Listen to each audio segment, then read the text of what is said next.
Boy706, and this is a quick overview of the Dodge Challenger 2014 SRT8. The engine is a 392 Hemi engine with 470 horsepower and 470 foot torque, and the only difference this year in the car from the 2013 is launch control is standard. Has a radio red interior, and it's pretty nice.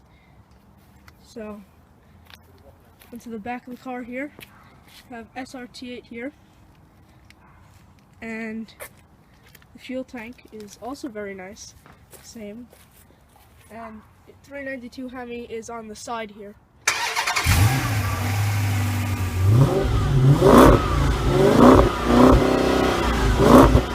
Okay, so after that, here's the interior. This is an automatic car, and we have all our controls here, pretty simple. And we have even controls in the back of the steering wheel, like most cars.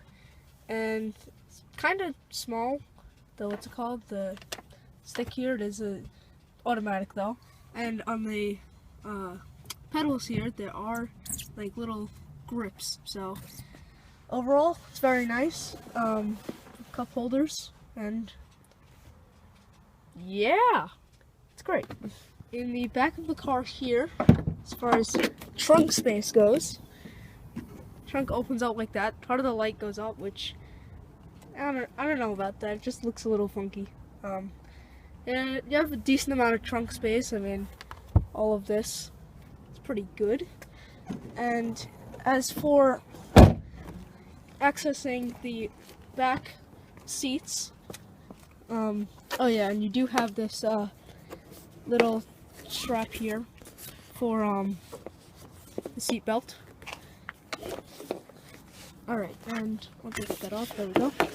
Alright, so you want to pull that open with that switch, and then you can push the seat up, and you access the back here, which can pretty easily fit 3 people, maybe not 3 big adults, but I don't know, it's pretty comfortable.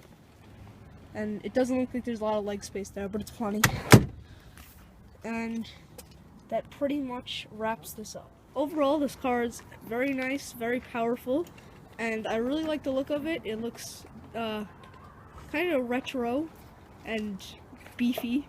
I don't know if that's a good way to describe it, but I think it just looks awesome, in my opinion. So let's see if we can get a little drive around.